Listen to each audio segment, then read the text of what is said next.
Markets want context. Enterprises want control. Consumers keep getting asked for more data than the systems deserve.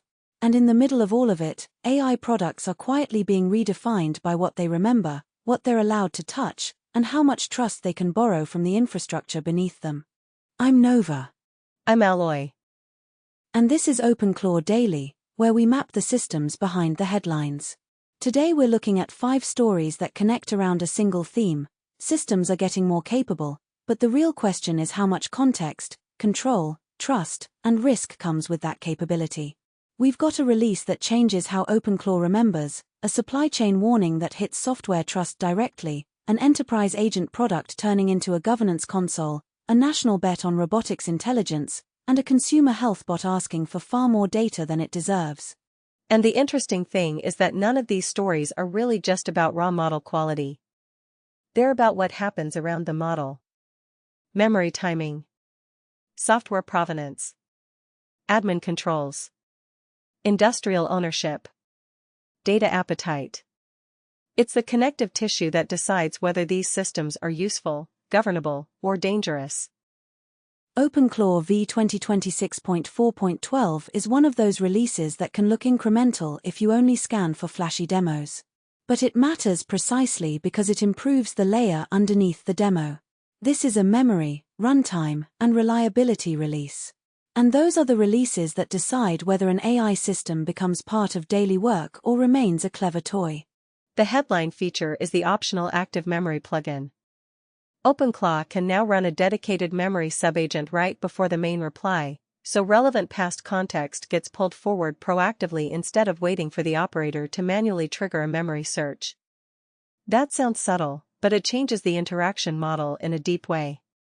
Good memory is often less about storing more than it is about retrieving the right thing at the right moment.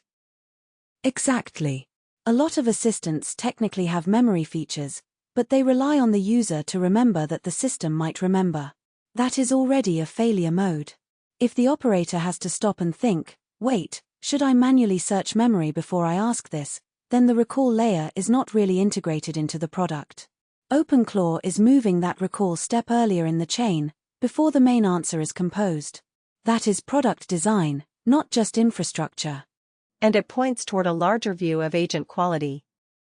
The next frontier is not only larger models or cheaper inference. It is better timing around context. Pulling in the right preference, project note, or past decision before the answer is generated can matter more than squeezing a little more benchmark performance out of the core model. Memory quality is increasingly a routing problem. There is also a psychological dimension to this. When a system retrieves the right prior context without being explicitly prompted, it feels less like a search appliance and more like a collaborator. The product stops forcing the user to perform continuity manually. That changes the emotional texture of the interaction as much as the mechanics. And that matters because most frustration with AI memory is really frustration with interruption. Users do not want to keep re-explaining who they are, what they care about, what was decided last week, or why some detail matters. If the assistant keeps making them rebuild the frame, then every session feels like day one. Active memory tries to reduce that burden. The second big addition is an experimental local MLX speech provider for talk mode on macOS. That matters because it extends the local-first trend beyond text. More of the voice stack can run on device, with explicit provider selection, interruption handling, local playback, and fallback behavior. For a while, local AI mostly meant text generation, embeddings, or small image pipelines. Now the speech layer is following the same path. And local speech matters for reasons beyond speed. It affects privacy, reliability, and operator control. If you can do more voice interaction locally, you reduce some dependency on cloud round trips and gain a more inspectable stack. That does not automatically solve everything, but it moves the design center away from voice as a permanently remote service. Local voice also changes what kinds of environments feel viable. If your speech system can work more smoothly on device, you can imagine more private note-taking, more live interaction in unstable network conditions, and more experiments with interruption and playback that do not need to ask a remote provider for permission on every turn. That is where the larger pattern shows up. Local AI used to be framed mostly as an ideological choice or a hacker luxury. Increasingly, it is becoming practical product architecture. Not because every workload should move local, but because the systems that can flex between local and remote have more resilience and more design freedom. The release also broadens model and provider choice. OpenClaw now bundles both a codex provider and an LM Studio provider. That means codex-managed models can ride their own native auth, thread, and discovery path, while OpenAI-compatible local or self-hosted models become easier to onboard through LM Studio with runtime model discovery. In practical terms, the system becomes less tied to any one vendor worldview. Which is important because provider diversity is not just a feature checklist item. It is leverage. A runtime that can move across hosted and local providers, across official and compatible APIs, has more freedom to route work based on cost, latency, privacy, or reliability. The broader the provider surface, the harder it is for any single company to turn its product shell into the only comfortable way to access a capable model. And a wider provider surface does something subtle to user trust. It reassures the operator that the workflow they are building is portable. If one vendor changes pricing, policy, latency, or priorities, the runtime still has room to adapt. Portability is not just an engineering convenience. It is strategic insurance. That connects back to memory, too. The more continuity and tooling live at the runtime layer instead of inside one vendor's shell, the more durable the user's working environment becomes. OpenClaw is effectively saying the important thing is not just access to a model, but control over the layer that remembers, routes, and presents work. And then there is the security and hygiene side of this release. Plugin loading is now narrowed to manifest declared needs so that the CLI, providers, and channels do not activate unrelated plugin runtime by default. That may sound boring, but it is exactly the kind of architectural tightening that matters in a system with lots of integrations. If unrelated code loads by default, you increase complexity, surprise, and attack surface all at once. This is a classic maturity move. Early ecosystems often load broadly because it is convenient. Later they realize that convenience becomes invisible debt. Every unnecessary runtime path is another place for startup friction, unexpected interactions, side effects, and debugging pain to emerge. Manifest-based narrowing is how you turn an ecosystem from enthusiastic sprawl into a more disciplined platform. The fix list reinforces that story. Shell wrapper hardening, approval flow fixes, startup sequencing cleanup, and multiple dreaming and memory reliability improvements all point in the same direction. This release is about making the system remember more precisely and load less recklessly. And that pairing is important. Better memory without runtime discipline can become chaos. Better discipline without better memory can feel sterile. OpenClaw is trying to improve both layers at once. There is also a user experience payoff in that discipline. When agents become unpredictable, people do not usually describe the root cause in technical terms. They just say the system feels weird. It feels flaky. It feels like too many things are happening. Cleaner plugin activation and more reliable memory reduce that weirdness. The result is less ambient friction. And ambient friction is what decides whether a tool makes it into real routine use. Not the benchmark chart. Not the launch video. The little moments where the system either remembers what matters, starts correctly, routes correctly, and stays out of its own way, or doesn't. So story 1 is not just that OpenClaw shipped another release. It is that the product is getting more serious about continuity. Memory before apply, local speech options, a wider provider surface, and tighter plugin activation all make the runtime feel less like a prompt box with extras and more like an operating environment. And that is a bigger strategic point than it looks. As the assistant market gets more crowded, the differentiator may increasingly be the orchestration layer around the model, what the system can remember, how flexibly it can route work, how safely it loads capability, and how much of that control the user actually owns. Story 2 is OpenAI's response to the Axios developer tool compromise, and the key issue here is trust chain integrity. According to OpenAI, a malicious Axios package touched a GitHub Actions workflow used in the macOS app signing process on March 31. That workflow had access to signing and notarization material used for ChatGPT Desktop, Codex, Codex CLI, and Atlas on macOS. OpenAI says it found no evidence of user data exposure, no evidence its software was altered, and no evidence the signing certificate was actually misused. But it is revoking and rotating the certificate anyway, shipping new builds, and forcing users onto updated versions by setting a support deadline for older binaries.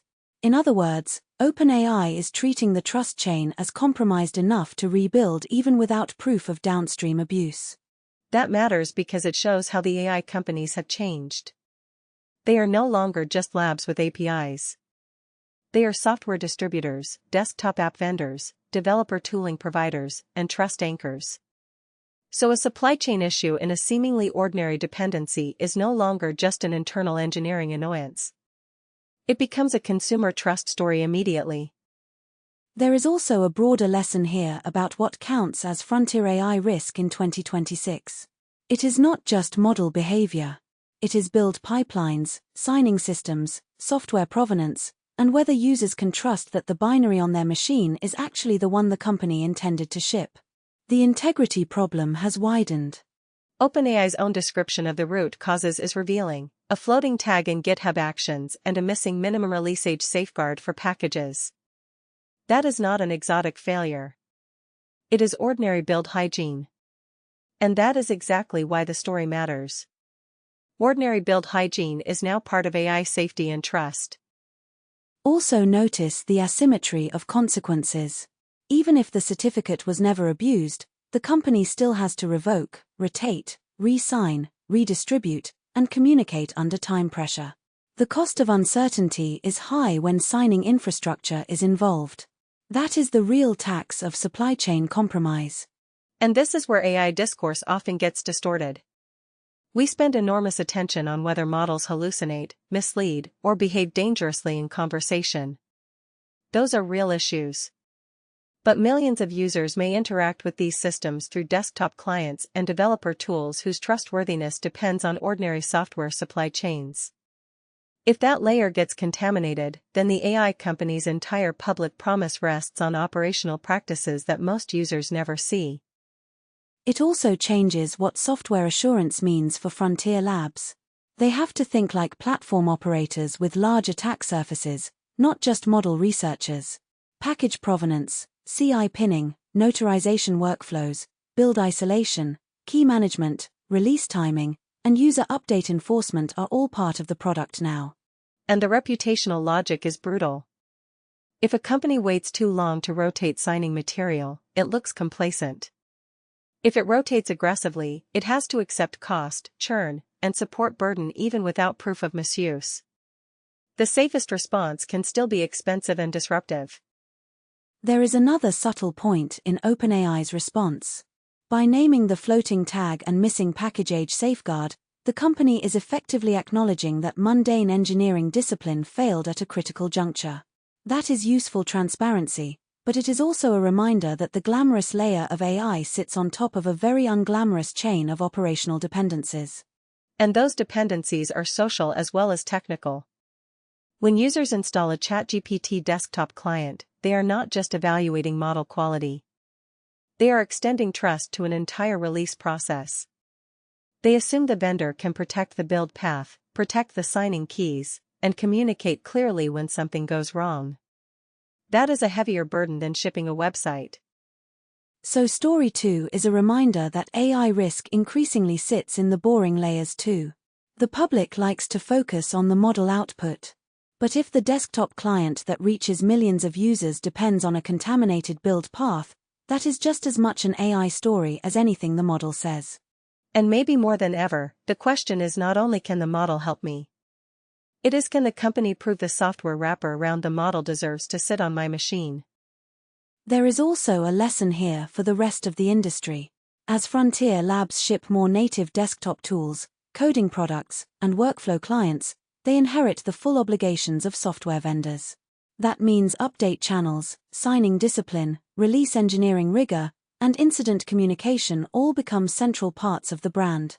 The smarter the model gets, the less forgiving users may become about the ordinary software stack around it. Which means the next phase of AI competition is partly an operations competition. Not only who can train the most impressive system, but who can run the cleanest release process, recover fastest from dependency shocks, and maintain trust when the boring layers fail. That is not separate from AI leadership anymore. It is part of it. Story 3 is Anthropic's move to make Claude Cowork enterprise-ready, and the interesting part is not that Cowork is now generally available on all paid plans. The real story is the governance package around it. Right. Anthropic added role-based access controls, group spend limits, usage analytics, OpenTelemetry events, per-connector action controls, and a Zoom connector that can bring meeting summaries, transcripts, and action items into workflows. If you read that list carefully, you can see the product shifting from agent demo to deployment surface. This is what enterprise AI looks like once the novelty phase fades. The question stops being can the agent do interesting things and becomes can a company roll it out across finance, ops, legal, marketing, and product without losing cost visibility, policy control, or auditability. At that point the admin console becomes just as strategic as the model itself. Anthropic says most Cowork usage is already coming from outside engineering, and that matters. It means the battleground is no longer just code generation. It is whether the agent layer becomes general company infrastructure. Once that happens, governance features stop being optional polish. They become the price of admission. The per-connector action controls are especially important. Read-only versus write access is a huge dividing line. An agent that can inspect systems is one thing. An agent that can modify systems is another. Enterprise buyers need to define those permissions with precision, because that boundary is where experimentation turns into operational risk. And OpenTelemetry event support tells you where this is heading to. Enterprises want agent activity to flow into the same observability and governance pipelines they already use for other critical systems. In other words, agents are being absorbed into the existing control fabric of the company. That shift is bigger than it sounds. Early agent products were often sold on delight. Watch the assistant summarize a meeting, write a draft, or take an action across an app.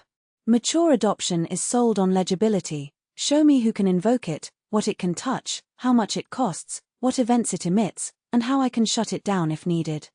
Exactly. Enterprise deployment is about bounded capability.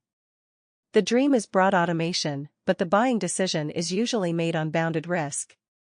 If the platform can say this role gets read-only access, this team has a spend cap, these actions are logged, these events flow into your observability stack, and these connectors are constrained, that is what unlocks rollout. The Zoom connector is also a clue about where the demand is strongest. Companies want agents that operate on the raw material of everyday coordination, meetings, transcripts, action items, notes, and follow-ups. Not just code repos and ticket systems. The agent is becoming a layer over organizational memory. Which means the governance problem gets even harder, because meeting content can contain strategy, HR issues, legal sensitivity, customer details, and internal conflict. The more agent products move into those contexts, the more the enterprise wants precise permissions and auditable flows. And this is where Anthropic seems to be positioning Cowork less as a clever assistant and more as a managed surface for controlled agency. The company is saying, effectively, yes, the agent can help outside engineering too, but it will do so inside an admin and policy frame that enterprises can tolerate. So Story 3 is really about maturation. Anthropic is betting that the companies which adopt agents at scale will do so through governance, instrumentation, and constrained connectors, not through pure magic. The future of enterprise agents is not only about capability. It is about control surfaces. And once that becomes true, the competition between vendors shifts. It is no longer just whose model sounds smarter in a demo. It is whose admin layer integrates most cleanly into the enterprise's existing systems of trust, audit, budget, and permission. That is a profound change in what counts as product excellence. In the early wave, excellence meant the answer felt smart. In the enterprise wave, excellence increasingly means the system is observable, governable, permissioned, and economically legible. Intelligence still matters, but it has to arrive wrapped in policy. And policy-wrapped intelligence is likely to favor vendors that understand institutional anxiety. Enterprises do not buy agents in the abstract. They buy specific comfort that the tools can be limited, the costs can be bounded, the events can be monitored, and the deployment can be defended internally to finance, security, and legal. Anthropic is clearly trying to meet that buyer where they actually live. Story 4 moves us from software agents to embodied systems. SoftBank is reportedly creating a new company to build what it calls physical AI, with the goal of developing a model that can autonomously control machines and robots by 2030. The reported backing includes Sony, Honda, and Nippon Steel. That is a strong signal because it says some major players think the next foundational contest is not only about chat, copilots, or search answers. It is about who owns the model layer for robotics, industrial control, and machine behavior in the real world. The economics are different there too. Consumer chat is crowded. Enterprise copilots are crowded. Robotics and industrial control are harder, because the challenge is not only model quality. It is data pipelines, hardware partnerships, safety systems, control loops, and domain-specific deployment in messy real environments. And it has a sovereign dimension. What Japan appears to want is not merely access to foreign frontier models through cloud contracts. It wants a domestic stake in the intelligence layer that may eventually help run factories, logistics systems, and robots. That is a more literal form of sovereign AI, not just local data centers, but local influence over machine behavior. SoftBank has made versions of this bet before through robotics, infrastructure, and AI investments, but this is cleaner in framing. If the software AI race was about who owned the browser-adjacent assistant or the code copilot, the next race may be about who trains the default brains for embodied systems. And that race will likely look different from the consumer model race. Data acquisition is harder. Safety validation is harder. Deployment cycles are longer. Industrial trust is slower to win. But once you do win it, the relationship may be deeper and more durable than a casual chat interface. There is also a coordination story here. If you are building physical AI for industry, you need more than a model company. You need manufacturers, hardware partners, deployment sites, domain data, simulation environments, and long-cycle validation. That is why the backing list matters. Sony, Honda, and Nippon Steel signal not just capital, but industrial adjacency. And industrial adjacency may be the hidden moat. A consumer chatbot can scale with distribution and brand. A robotics foundation layer has to win trust in factories, machines, and workflows where failure costs are very concrete. That means relationships, testbeds, and domain fluency may matter more than general internet mindshare. The term physical AI is doing work here too. It is a framing device that collapses robotics, control, autonomy, and model intelligence into one ambition. Whether the phrase sticks or not, it points to an important truth. The next platform battle may involve systems that do not just answer questions, but decide motions. And deciding motions is a much harsher domain than predicting tokens. The world pushes back. Objects break. Machines drift. Sensors fail. Humans share space with the system. So even the idea of a general model layer for physical control implies a much tighter coupling between intelligence, safety, and environment. So Story 4 is a reminder that some of the most consequential AI platform bets are migrating out of the screen and into the physical world. Physical AI is not just branding. It is an attempt to own the control layer for machines. And if that layer is still up for grabs, national and industrial players are going to treat it as too important to outsource casually. That matters for the rest of the AI market too, because success in robotics could reshape where prestige and capital flow next. If the biggest strategic wins start to happen in factories, logistics chains, and machine fleets rather than chat products, then the center of gravity of AI may shift toward companies that can integrate intelligence with physical deployment. And if that happens, the notion of a foundation model may widen again. It may no longer mean only a model that can answer questions or write code, but a model that can perceive, plan, and act inside embodied systems with enough reliability to be trusted in the physical economy. Story 5 is the sharpest consumer warning in the set. Wired tested Meta's new Muse Spark model and found that it actively invited users to paste in raw health data, blood pressure readings, glucose numbers, lab reports, fitness metrics, the works. The pitch is familiar: give me the data, and I will chart trends, spot patterns, and offer guidance. And that is exactly the problem. This is the kind of high-context, high-trust interaction where consumer AI products still have not earned the role they are trying to occupy. The privacy stakes are high, the competence requirements are high, and the systems are still not good enough to justify the intimacy of the request. Medical experts quoted by Wired raised the two obvious concerns.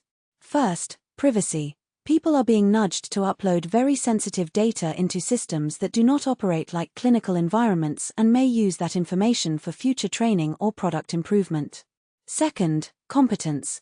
The advice quality is not reliable enough to justify giving up that much personal information. And those two concerns reinforce each other. The worse the advice quality is, the less legitimate the privacy trade-off becomes. If the system is not truly dependable, then asking for raw health data starts to look like pure appetite without adequate responsibility. The timing matters too. Healthcare remains expensive, fragmented, and often hard to access. So when a polished consumer bot offers to analyze your data, people will be tempted to treat it as a substitute for care instead of a thin educational supplement. That is a dangerous incentive loop. And consumer AI companies know that personalization increases engagement. That is part of why this gets so uncomfortable. The product is rewarded for drawing people into higher context relationships even when the safety, privacy, and quality thresholds for that relationship have not been met. Meta can say the system is not replacing your doctor, but behavior matters more than disclaimers. If the bot keeps inviting people to dump highly sensitive records and then responds like a quasi-analyst, it is already occupying a role that demands much higher standards than consumer AI currently meets. There is a simple principle here: the right to ask for more context has to be earned. In medicine, that means competence, confidentiality, clear boundaries, and accountability. Consumer chatbots do not get to borrow that legitimacy just because they can sound confident and generate charts.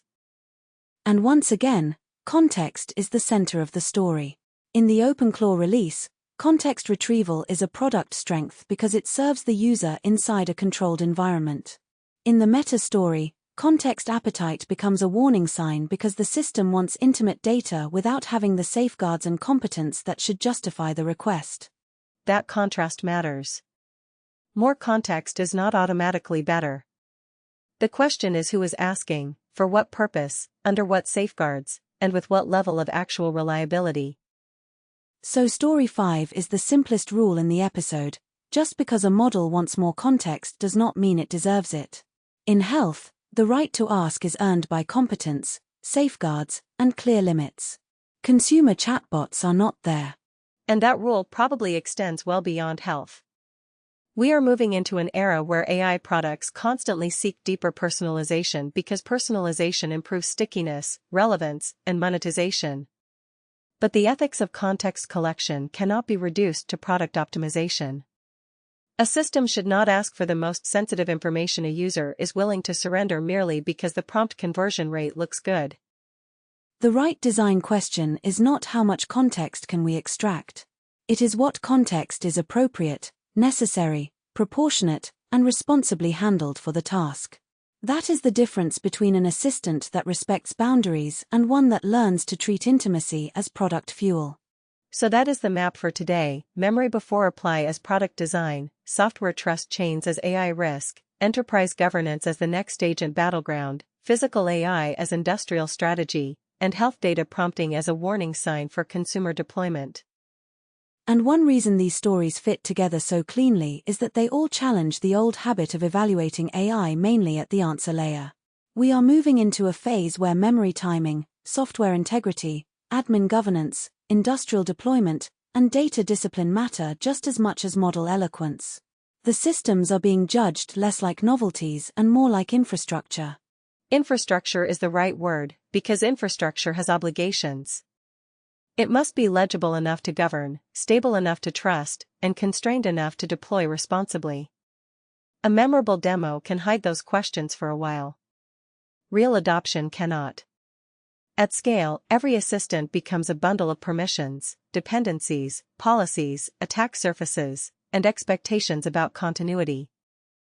That is why OpenClaw's release feels more significant than a typical feature drop. It is trying to improve the infrastructure of helpfulness itself: when memory appears, how voice works, what loads, what routes, what stays portable. And that same infrastructure lens helps explain the other stories too.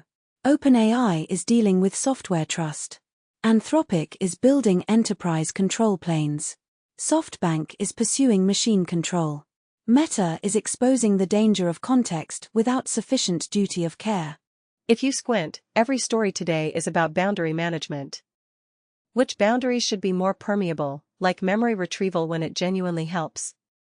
Which boundaries should be tighter, like plugin activation, enterprise permissions, certificate hygiene, or medical data collection? The future of AI is not boundaryless. It is about designing the right boundaries and enforcing them intelligently.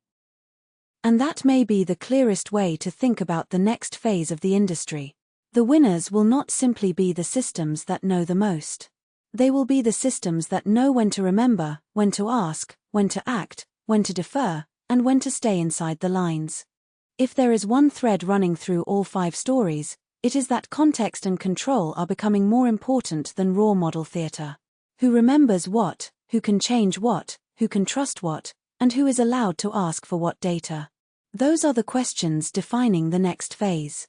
For links and coverage, head to tobeyonfitnesstech.com. And if there is a practical takeaway from today, it is to pay closer attention to the scaffolding around your tools. Ask what they remember, what they can touch, how they are governed, and what kind of trust chain stands between you and the output. Those questions are no longer secondary. I'm Nova. I'm Alloy. And this is OpenClaw Daily. We'll be back soon.